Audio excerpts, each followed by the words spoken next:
A German shepherd's bark shattered the silence of a funeral. They opened the coffin, and what they found inside turned a grieving town upside down. This is a story of loyalty, secrets, and a truth so shocking it will stay with you forever. If you're moved by tales of courage and heart, hit that like button and subscribe, but hold on tight, because this journey is about to begin. Picture a bitter winter afternoon in a small coastal town in Maine, where the Atlantic roars just beyond the cliffs. The air is sharp, heavy with the scent of salt and pine, and a biting wind cuts through the cemetery like a knife. Frost clings to the ground, crunching under boots, and the sky is a dull, endless gray. Here, among crooked tombstones worn by time, a crowd gathers in hushed sorrow. They've come to bury James Carter, a fisherman who was the heartbeat of this town. But what unfolds today will leave them questioning everything they thought they knew. James Carter was a man carved from the sea itself. At 65, his face was weathered like driftwood, his hands calloused from decades hauling nets. He'd face storms that would break lesser men, always returning with a grin and a tale to tell at the local diner. The town loved him, his deep chuckle, his knack for fixing any boat, his habit of tossing candy to kids on the docks. But a month ago, disaster struck. James's fishing boat was found smashed against the rocks, torn apart in a brutal storm. His body, they said, was pulled from the wreckage, identified by his old leather jacket, the one he wore every day. The news hit like a tidal wave, and now, the town has gathered to say farewell to their hero. In the front row stands Emily Carter, James's daughter. At 38, Emily is a force, tall, with sharp green eyes that miss nothing. She spent 10 years as a Coast Guard officer, saving lives in the same waters that took her father. Now retired, she carries the weight of that loss in her tight jaw and trembling hands. Beside her is her son, Liam, 14, small and quiet in an oversized coat. His dark hair flops over his eyes, hiding the pain he won't voice. Liam loved his grandfather's stories, but he's struggling with the void James left behind. Emily feels it too, a gnawing regret. She hadn't called her father enough, hadn't visited as often as she should.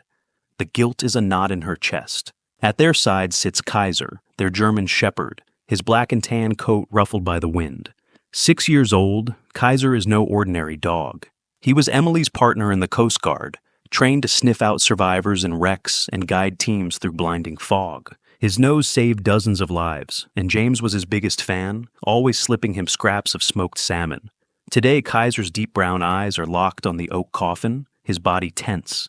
Statue carved from loyalty. There's something in his gaze, something that makes Emily's skin prickle. Nearby, Margaret, Emily's mother, stands rigid. 65, with silver hair pulled into a tight bun, she's the picture of control. Margaret ran the family's fish market while James fished, her sharp mind keeping their livelihood afloat. But today, her hands clutch a handkerchief too tightly, and her eyes dart nervously when Kaiser shifts. She insisted on a closed casket funeral, saying the sea had left James's body too broken to view. "We should remember him whole," she told Emily, her voice firm but brittle. Emily agreed, but now, watching her mother, she senses a crack in that resolve. The priest, an old man with a voice like rustling leaves, begins. "We gather to honor James Carter, a man who loved this town and its sea." His words are soft, almost lost in the wind. The crowd bows their heads, some wiping tears. But then, a sound slices through the quiet, a sharp, desperate bark. It's Kaiser. The German shepherd springs to his feet, fur bristling, and barks again, deep and urgent. His eyes are fixed on the coffin, and he lunges, paws scraping the wood with a sound that echoes like a cry. The crowd gasps, head snapping up. Emily's heart leaps.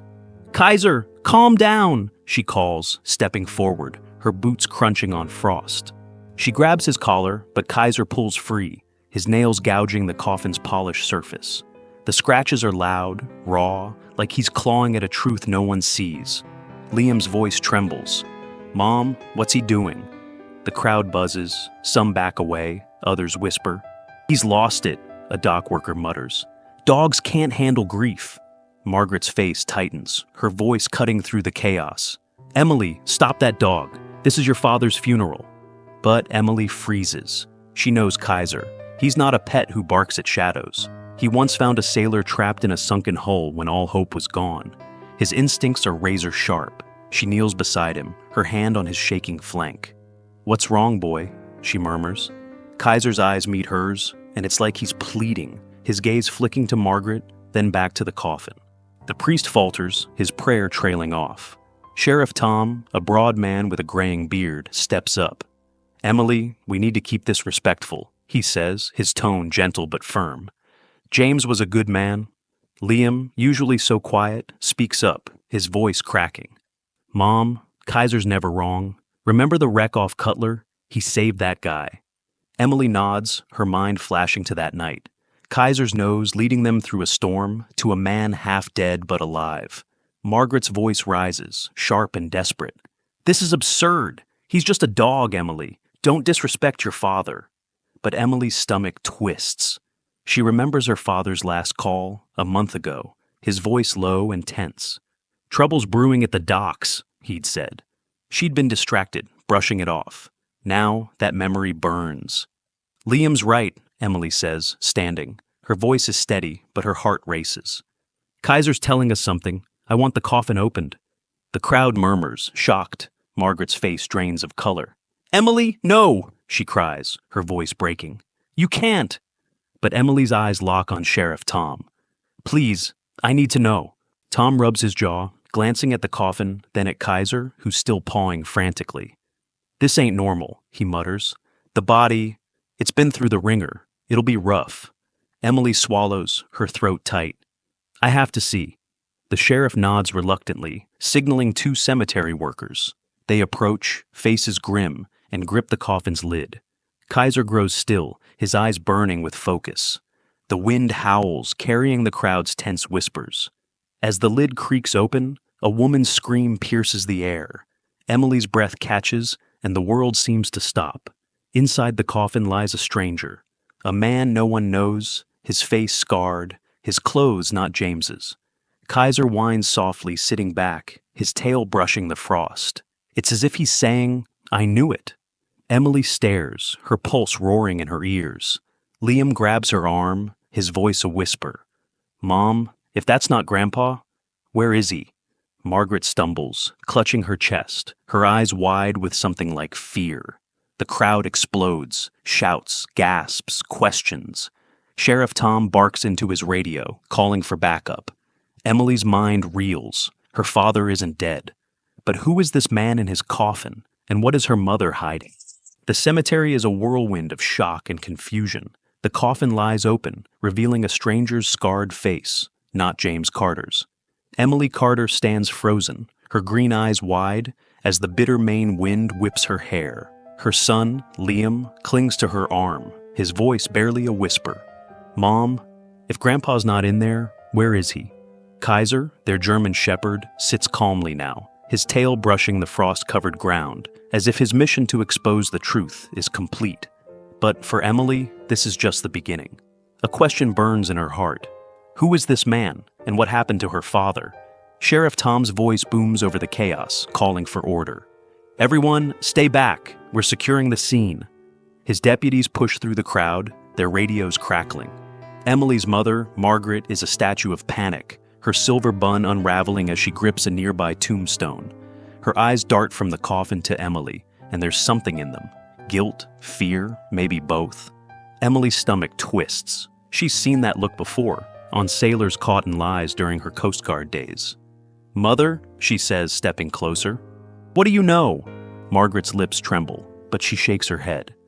"Nothing, Emily. This is a mistake." Her voice cracks, too sharp, too quick. Kaiser lets out a low growl, his gaze fixed on Margaret, and Emily's suspicion deepens. She wants to press further, but Sheriff Tom interrupts. "Emily, we're taking the body to the coroner. We'll figure out who this guy is, but you need to take Kaiser and Liam home. This is a crime scene now."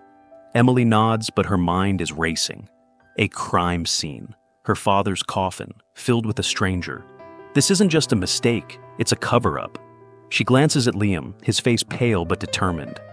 "Mom, we can't just go home," he says. "Kaiser knew. We have to find Grandpa."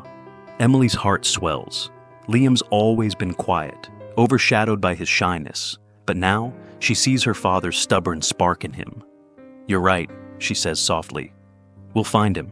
As the crowd disperses, Emily leads Liam and Kaiser to their truck, a beat-up Ford parked near the cemetery gate. The wind howls, carrying the faint roar of the ocean half a mile away. Emily's thoughts churn. She remembers her father's voice, that last call a month ago. "Trouble's brewing at the docks," he'd said, his tone heavy.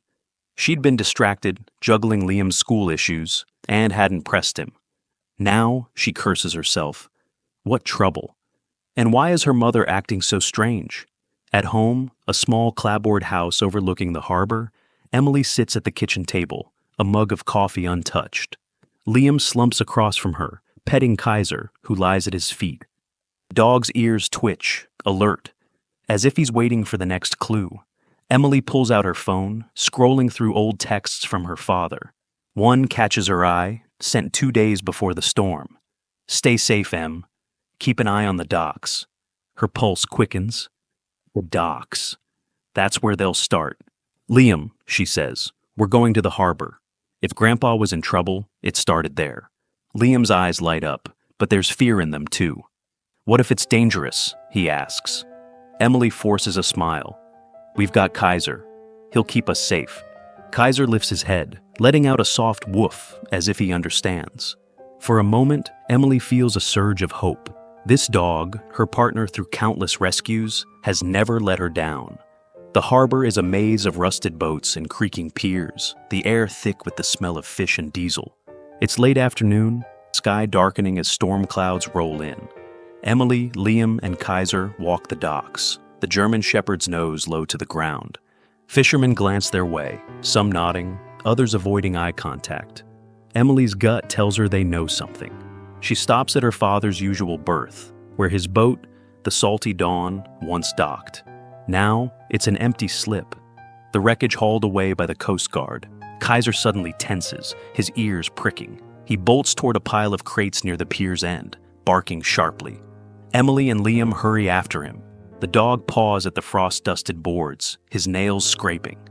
"What is it, boy?" Emily asks, kneeling. Kaiser digs, and there, half buried in the dirt, is a piece of rope, thick, nautical, with a clean, deliberate cut at one end. Emily's breath catches. This isn't storm damage. This rope was sliced. "Liam, look at this," she says, holding up the rope. Liam's eyes widen. "Someone cut it, like, on purpose?" Emily nods, her mind racing. Sabotage. Her father's boat didn't just crash. It was meant to sink. But why? And who? She tucks the rope into her coat, her resolve hardening. "We're taking this to Sheriff Tom," she says. "This is evidence." As they turn to leave, a shadow moves behind a stack of lobster traps. Kaiser growls, his fur bristling. A man steps out, tall, gaunt, with a scarred cheek and a heavy jacket. His eyes are cold, and his voice is a low rasp. "You shouldn't be here, lady," he says. "Some things are better left alone." Emily's heart pounds, but she stands her ground, her Coast Guard training kicking in. "Who are you?" she demands. The man smirks, glancing at Kaiser, who's baring his teeth. "Just a friend of the docks," he says. "Walk away, or you'll regret it." Liam steps closer to Emily, his voice shaking. "Mom?" Kaiser's growl deepens, and the man hesitates, then slips back into the shadows. Emily's pulse races. This wasn't a random encounter. That man knows something, maybe everything. Back at the sheriff's station, Emily slams the rope onto Tom's desk. "This was cut," she says. "Someone sabotaged my father's boat." Tom frowns, turning the rope in his hands. "Emily, this is serious, but it's not enough. The coroner's still working on that body from the coffin. We don't even know who he is yet." Emily's frustration boils. "Then let us help. Kaiser found this. He's leading us to Dad." Tom sighs, leaning back. "I'll send the rope to the lab, but you need to stay out of this. If there's foul play, it's dangerous." Emily clenches her fists. Dangerous or not, she's not stopping. As they leave, Liam whispers, "Mom, what if Grandpa's still out there? What if he's alive?" The question hangs heavy, and Emily feels a spark of hope and fear. Could her father really be alive? Emily drives home from the sheriff's station, her knuckles white on the steering wheel. The cut rope, proof of sabotage, burns a hole in her coat pocket. Liam sits beside her, his eyes fixed on Kaiser, who's curled up in the back seat of their Ford truck. The German shepherd's ears are pricked, his gaze darting to the darkening Maine sky outside. Emily feels a storm brewing, not just in the clouds, but in the secrets surrounding her father's disappearance. Who was that man at the docks, and why is her mother hiding something? The questions churn, and one thought rises above the rest. James Carter might still be alive. At the house, Emily confronts Margaret. The kitchen is dim, lit by a single bulb, and the air smells of coffee and old wood. Margaret stands at the sink, her back rigid, washing dishes with a ferocity that betrays her nerves. "Mother," Emily says, her voice low but firm, "you know more than you're saying. That wasn't Dad in the coffin. Tell me what's going on." Margaret's hands freeze, a plate slipping into the soapy water. She turns, her face a mix of defiance and fear. "Emily, you're chasing ghosts," she says. "Your father's gone. The sea took him. Let it go." But Kaiser, lying by the table, lets out a sharp bark, his eyes locked on Margaret. The sound jolts Emily's heart. It's not just a bark, it's an accusation. Liam, sitting cross-legged on the floor, looks up. "Grandma, Kaiser knows you're lying," he says, his voice trembling but bold. Margaret's composure cracks, her shoulders slump, and she sinks into a chair, her hands covering her face. "All right," she whispers, her voice barely audible. "James, he was in trouble. Bad trouble." Emily leans forward, her pulse racing. "What kind of trouble?" Margaret hesitates, then speaks, each word heavy. "He owed money to some men. Dangerous men who run things at the docks, smugglers. He didn't tell me much, said it was safer that way. But before the storm, he told me, if anything happened, don't ask questions." Emily's blood runs cold. Smugglers. Her father, the man who taught her to tie knots and read the tides, tangled with criminals? It doesn't add up. "Why didn't you tell me?" she demands. Margaret's eyes glisten with tears. "Because I was scared, Emily. For you, for Liam. These men don't play games. I thought he was dead, and it was over." Kaiser whines softly, nudging Margaret's knee, as if urging her to keep going. But Margaret shakes her head. "That's all I know." Emily doesn't believe her, not fully. There's more, buried in her mother's fear. But before she can press, Liam jumps up. "Mom, I have an idea," he says, his eyes bright with a spark Emily hasn't seen in months. "The docks have security cameras. Maybe they caught something from that night." Emily blinks, impressed. Liam's always been tech-savvy, spending hours on his laptop. "Can you get into them?" she asks. Liam nods, then hesitates. "It's not exactly legal, but for Grandpa, I'll try." Emily weighs the risk, then nods. "Do it, but be careful." Liam races to his room, his laptop glowing in the dark. Emily and Kaiser follow, the dog's tail wagging like he senses progress. Liam's fingers fly over the keys, his brow furrowed. "The dock cameras are online, but the footage is stored on a public server," he says, avoiding the word hack to ease Emily's nerves. After tense minutes, he pulls up a grainy video from the night of the storm. Emily leans in, her heart pounding. The screen shows the docks, rain lashing the piers. Then a figure, James, unmistakable in his leather jacket, appears, arguing with two men. One shoves him, and James stumbles. The video cuts out. "Liam, that's him!" Emily gasps. "He was attacked!" Liam nods, his face pale. "Mom, this means Grandpa didn't just crash. Someone wanted him gone." Kaiser barks, sharp and urgent, as if confirming the truth. Emily's mind races. The cut rope, the attack, the stranger in the coffin. It's all connected.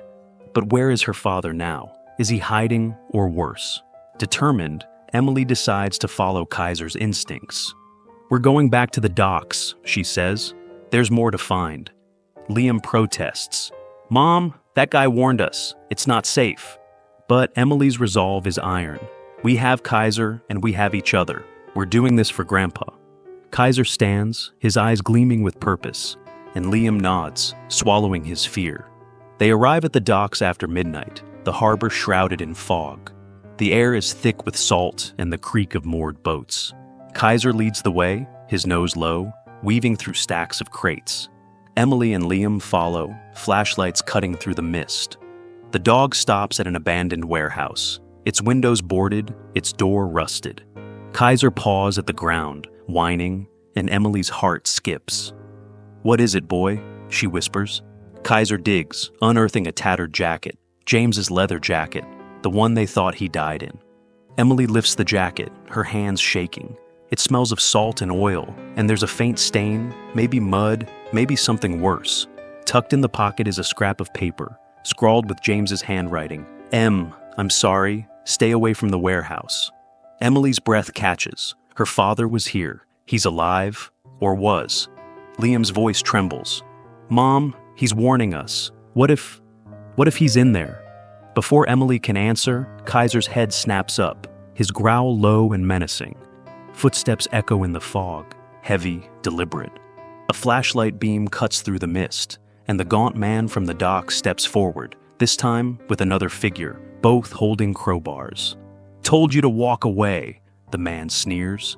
Kaiser bares his teeth, his body coiled like a spring. Emily grabs Liam's arm, her heart hammering. "Run," she whispers, but the men are closing in, their shadows looming. What happens next will decide everything. Is James inside that warehouse, or is this a trap? One thing's certain, Kaiser's instincts have led them this far, and now their lives depend on him. The fog at the Maine docks is thick, swallowing the warehouse in a ghostly haze. Emily Carter's heart pounds as two men, smugglers, their crowbars glinting in the flashlight's beam, close in. Liam clutches her arm, his breath quick and shallow. Kaiser, their German shepherd, stands firm, his growl a low rumble, teeth bared like a warrior's blade. The tattered jacket in Emily's hand, her father's, holds a scrawled warning. "Stay away from the warehouse." But it's too late to turn back. James Carter might be inside, and Kaiser's instincts have led them to this moment. The gaunt man sneers, raising his crowbar. "You should have listened," he growls. Emily's Coast Guard training kicks in. "Liam, stay behind me," she snaps, shoving him back.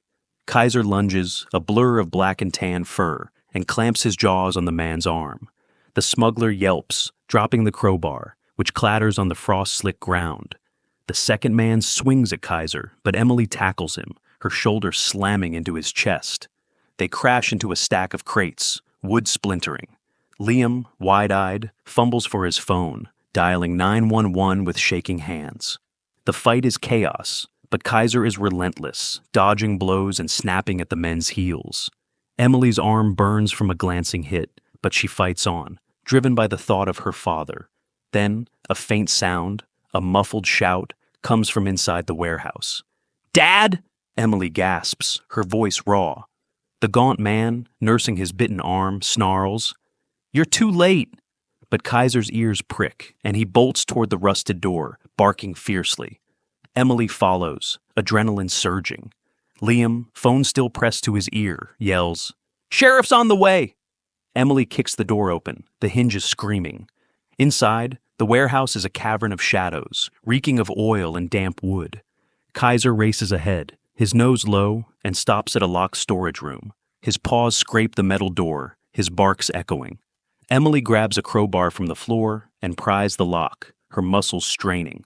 The door swings open, and there, tied to a chair, is James Carter. His face is gaunt, bruised, his clothes torn, but his eyes, those fierce sea-blue eyes, are alive. He croaks. "You found me?" Emily's knees buckle, tears blurring her vision. She cuts the ropes, her hands trembling, and pulls her father into a hug.